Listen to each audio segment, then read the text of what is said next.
Hey, what's up, everybody? It's PDF44.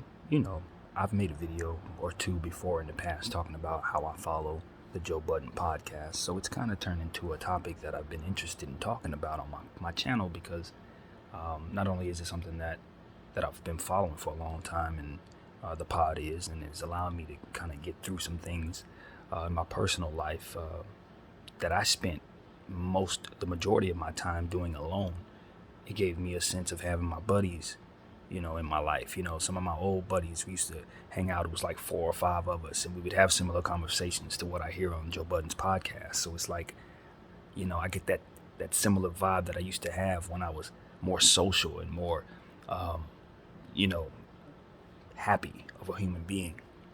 You know what I mean? And then that pod kind of got me through almost 5 or 6 year span where I was trying to recover from my mother's passing. So when it goes left, or rather when the guys on the pod are not feeling the vibe of one another, it's definitely something that affects me as a fan, and I'm sure there are about 1 million other people who feel similarly. You know what I mean? Who pay close attention, who want to see it succeed, who want to see the guys succeed, whether they continue to do it or not. So, as somebody who's an avid Joe Budden podcast fan, I just figured that it would be something cool to talk about on my channel. Also, not only that, but I think within this situation that these guys got going on, we're finding a lesson about how difficult it is for friends and business to mix, especially when not everyone has the same passions and not everyone understands the business. And that's what appears is going on there, man. So basically, from what I understand, just to sum everything up, Joe Budden and his co-hosts Maul and Rory, they've been doing this pod thing together for probably, like I said, probably over 6 years. It's been about 7 years, something like that. And they've been having some issues off and on, within their circle. Things ranging from business to just guys feeling like they're not communicating with one another properly, that kind of thing. As friends do, you tend to have ups and downs. But these guys in this particular situation are kind of caught in a weird spot because their pod is considered to be free agents right now. They're not signed to anyone right now, and I think some of the things that they were hoping would happen over the last 3 years haven't really turned out the way that they all pictured it turning out. I don't think that some of the deals that Joe Budden passed on, everybody was really up on what exactly the terms were. And, that kind of left them feeling like transparency wasn't really evident there. So, that's what I've gathered from the situation. And Maul and Rory decided to step away from the podcast about 6 weeks ago after, just a few pods of listening to themselves and realizing that they weren't sounding like friends, weren't acting like friends, and really their podcast has been built upon their friendship and the chemistry that they have with one another outside of it. So if that's not working, it ain't really gonna translate well to good podcasting, and I think they felt like it hadn't. So after several weeks of them going through that process and kind of having a bad energy, I think they just decided ultimately to split ways. Now, how they came to that conclusion tended to be told differently between them, or the story kind of changed a little bit. So I don't really know what's what. Obviously, as a fan, they tell us what they need us to know, and so on and so forth. But just from what I gathered, they basically amicably decided to step away, and recently came back together with this pod yesterday. And the energy in the room was still very, very, very tight. Guys are not necessarily on the same page. I think Rory's energy was a bit more enthusiastic about making sure that it was a good podcast, as well as addressing the issues. It seemed like Rory was kind of laughing along with the jokes, kind of trying to be engaged. What I gathered from Rory and his point of view was, I really care about this podcast, and our differences can be worked out, but I need to make sure that I secure a few things that matter to me. That's what I gathered from him. So rumors of him having his lawyers taking a look at some books and things of that nature start to float around. He didn't deny that was the case. They implied that they were okay with us understanding that was the case. So there that is. I guess that situation is still pending, but they decided to come back to the pod to just kind of answer a few questions and kind of reconvene with one another to see where their heads are. So that's what I gathered from Rory. That's from his point of view. He just wants transparency amongst the fellas and hold on to that thought, because I'm going to come back to that word transparency. Now, Maul's point of view was a little different, because Maul is basically saying that, he and Rory kind of agreed to walk away together because Joe Budden more or less didn't discuss with Maul his dismissal of Rory for a few podcasts. And that's the part I left out of, forgive me, but basically Joe sent Rory a text from what was described, and they said that, it was basically one of those things where Joe said, hey, take a few pods off, man, find out where you want to be, and we'll try this again in a few weeks. And that communication was through text, and it was very vague in nature in terms of why this was happening. No meeting was formed between the four fellas rather, and so on and so forth. So Maul took offense to that to some degree, reached out to Joe. They came together, had a conversation. I guess they ended up in a backyard. Bad words were said amongst one another, and Maul felt like he was no longer a part of a friendship or a respectful friendship, and that was primary to him. So his point of view is more so about respect, not as much about money, not as much about whether or not the pod succeeds, but it was more so about is everything going to go right from a principle standpoint. Am I going to feel respected here? Is my co-host respected? Are we still on the same page? Are we still friends? That's where Maul seemed to be coming from. And Joe's point of view, from what I heard, was this. I don't think you guys realize how much I do to keep this thing afloat. I have other people to employ on the show, not just you guys, so the show must go on regardless if you guys are with us or not. This is not a situation where if you guys walk away, I'm just going to stop doing this. I put my whole life into this. And more or less, you guys are, employed by me as it pertains to this podcast, and that's the point of view and the perspective that I think they are all trying to come together about. Like, who is in position to have leverage on the show, and to what extent? I think the guys, the co-hosts, Maul and Rory, and to an extent Parks, believe that because they've put in their time, their efforts, have traveled with the pod 2 times a week, 3 hours a day, their time and their effort, the footwork, them lending their voices to, they're lending their passions to, lending their time to, all of those things, should give them some leverage as it pertains to having the conversations necessary to make decisions about the pod, make decisions about who takes breaks and things of that nature. It's like, okay, we are the show too. It says your name, but you don't do this without us. And I think, I think Joe Budden's position is, you guys have put in great work. You've put into this podcast so much, and I appreciate you guys, but I've also poured in my time and capital. The microphones, all that stuff is paid for by me and my team, or what have you, however that works. And you guys have put in your time and effort, but as far as buying things and capital and all of that and owning the rights to the podcast, technically you don't. And because you technically don't, I run my business this way, and even though it appears as if we're friends, and we are, when it comes to this podcast is a business. And within business, business is structured a certain way. And if you're going to run a business, you got to understand that other eyes are watching. You're always in a position to try to show a display for those who are looking to invest in you and your competitors. You got to look a certain way. You got to behave a certain way. You have to have your structure in order to appear competent enough to be a business that someone would invest in.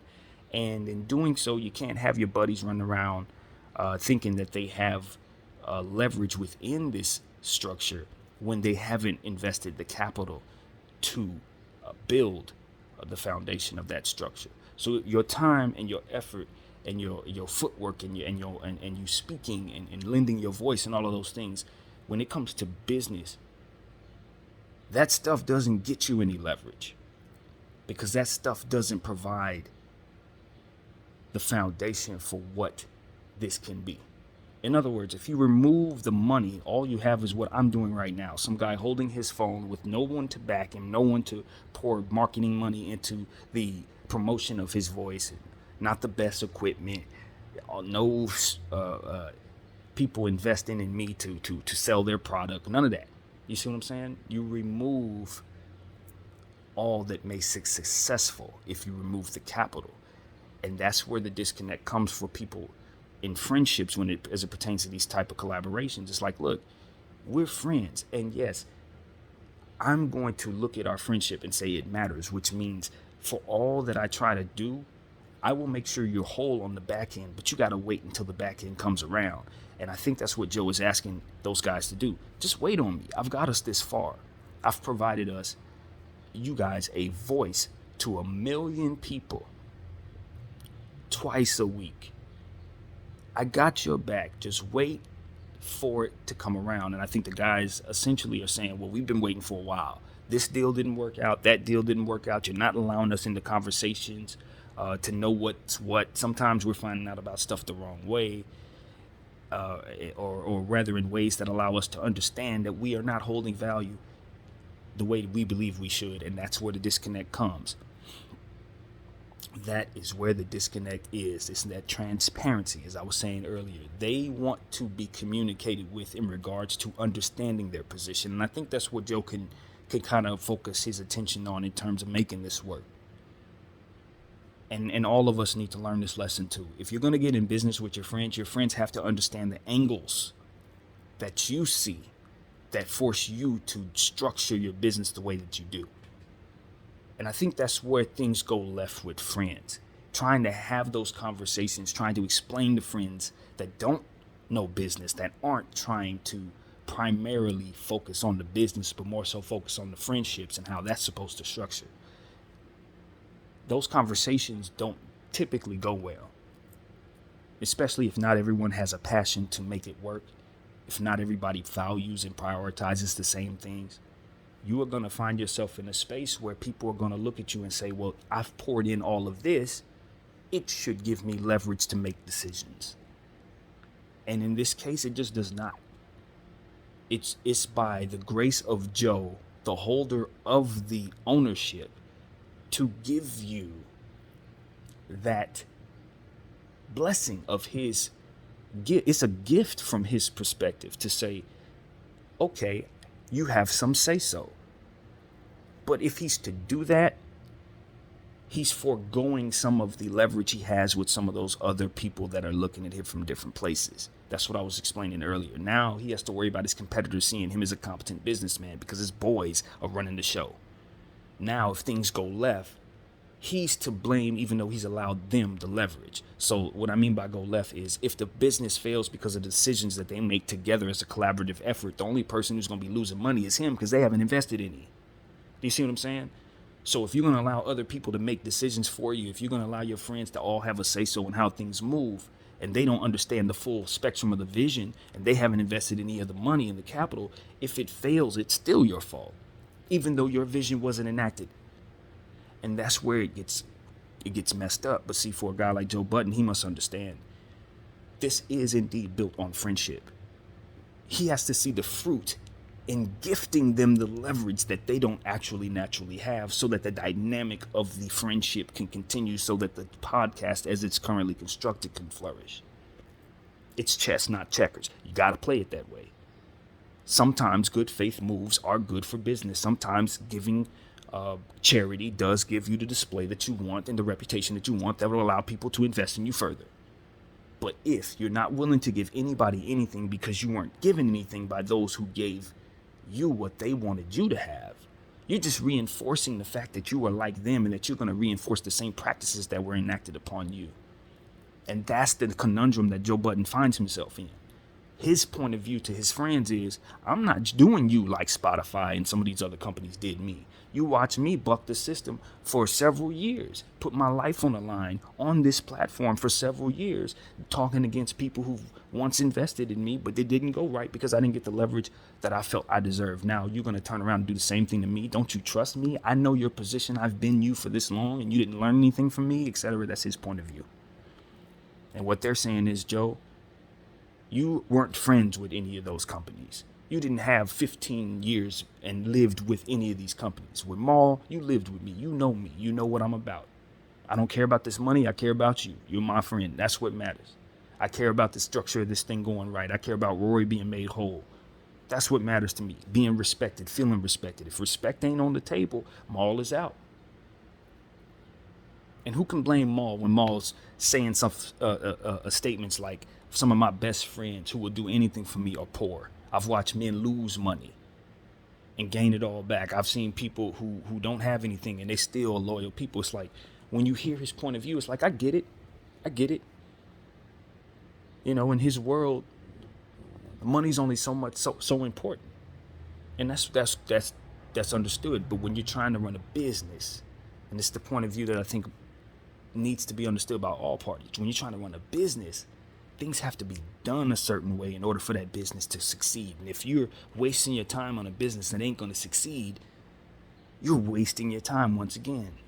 Redundantly speaking, it's reinforcing the fact that this is pointless if it's not done right. The question is, how do you do it right? How do you balance yourself between trying to balance a friendship and trying to balance the business?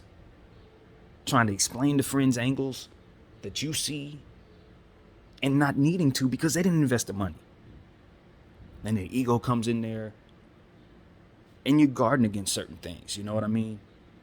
When you're Joe Budden, you're guarding against guys thinking that they have the right to sell your likeness or extend your name to things that don't matter. Like, you still have to keep some structure even within your friends because you never know when somebody's going to step away and try to do too much with the leverage that you gifted them. Not to say that they're going to do that, but you get blindsided by things sometimes. When you're a business owner, you have to be aware of certain things. There are other things at play that those outside of the immediate business may not be privy to. But with that lack of transparency comes some sense of doubt, a lack of trust, a side eye, so to speak, that comes from your co-host looking at you and saying, yo, are you really doing right by us? Or is this some are you trying to get over? Is this you cashing all the way out on your life and leaving us out to dry? Because we have traveled with you. We have been putting in the footwork. We have done everything that we could to assure that we support you. And he says, well, where's the money to prove it? I'm taking all the risk and I'm putting in the hours that you're putting in, if not more. And they're saying, okay, well, at least explain that to us. Just let us know that then. If that's what it is, then speak to us in such a way that we understand that so that we're not out here with expectations that aren't real. And Joe's saying, I don't really owe you that either. Just come to work. I have you bound by a contract, or we are bound by a contract. To be more specific, I'm not sure the framework of that contract, but he worded it in such a way to say that they had a contract binding them, and that he was going to enact what he had the right to in regards to making sure they were there. And to me, that's like, well, bro, that's not going to be a pod. That's going to be 4 people in a room that don't want to speak to each other. That's my point of view. If I were to speak to any of them or to all of them, I'd say, man, if your friendship ain't there, you don't have a pod together. Now, granted, he brought in 2 other guys that did a fantastic job, and I enjoyed Ish and Ice. And I think that podcast is very much worth my time too. With that being said, I'm not invested in those dudes. I'm invested in Rory and Maul. Those are the guys that helped me get through my depression. Whether it's a better pod or a worse pod, I want to know that those guys is good. You know what I mean? As a fan. And I think that's what it really comes down to. We can appreciate the both, you know. The replacement guys did a good job, and we like the guys that have always been there too. We want them all to be all right at the end of the day. And I'm hopeful that they will get it together, because all of them are friends. Even the replacement guys with Maul and Roy, they all know each other. You know what I mean? These are all people in Joe's circle. And I would caution Joe to understand, we're dealing with all this death around us. We're dealing with all this nonsense. You could be a guy sitting on the top by yourself if you want. You've been fighting all this time to get leverage. But don't lose sight of what really matters in this world. That's what Maul was trying to explain to you. And even though I don't agree with Maul on a lot of stuff, and I don't think he appears to really understand his position in all of this and what leverage actually is in business, he doesn't seem to get that part. What he does understand is that life ain't about just making money and building your platform and leaving something for your kids. I mean, that stuff is wonderful. Don't get it twisted. But your reputation and the times that you spend with the people in front of you, that stuff matters too. How your friends feel about how you treated them in this life, that matters. Your legacy and how people treat your legacy and how people treat the business that you run after you've left, it depends on stuff like this. How did you treat them? That'll determine whether they want to throw your business away after you pass or keep it going. Everything you're building, legal paperwork, money, all that stuff, it goes to crap if the people that love you stop caring about your legacy. It goes to crap if they think that ruining you benefits them. And when you're dealing with people who know your business, who could write books, who could come back 25 and tell all, 25 years from now and tell all, it's probably wise to make sure that they don't hate you. And those are the type of things that I say, like, I want to be a friend to my future. These are the type of things that I consider. I don't want to just consider what it is I'm trying to build. I want to make sure that I dot all my I's and cross all my T's as it pertains to the things that I neglect in my personal life as well. Areas that come weak to me. And this is a lesson that I'm learning here through these guys. It's a communication lesson. It's okay to do business amongst friends if everybody's on the same page, but if you're not communicating with your friends, even about the things you cannot tell them and why you can't tell them certain things, they're going to feel like they have leverage that they should not have, or they're going to feel like they're not supposed to put forth money that they should be putting forth to get the leverage that they need, to have the understanding to be a part of those conversations that they want to be a part of. These are things that you have to communicate to people before getting in business with them. This is how we run it. This is what I'm guarding against. These are my beliefs. This is how far I'm willing to take it. And if something changes, I'll keep in communication with you. That's what will make any and all situations amongst friends work. Communication and transparency. And if there has to be a lack of communication and transparency, that should be communicated. Don't walk into this room with me if you feel you need to know everything, because some stuff I cannot tell you. You see what I'm saying? That's how you handle that. You can't have friends thinking it's one thing and it not being that, and you just telling them to trust you like you God or something. Ain't nobody gonna put forth faith in you like you God. We've all been hurt too much by people to have that type of faith in everyone. Not everyone's gonna feel that way. It takes a very special person to blindly walk with anyone and everyone. Or even some, for that matter. You gotta leave room for what you need to do to secure the people around you, especially in any type of relationship where there's feelings involved, whether it be friendships or romantic or anything. It becomes incumbent upon both parties to help secure one another. And a lot of people lose sight of that or don't see it that way. But it is the truth. So that's what I got to say about that. I hope that I was able to convey my thoughts clearly. I'm up early in the morning talking about this. I'm sure there's a lot of other stuff to add in regards to their situation. I hope that the pod gets it together. You know what I mean?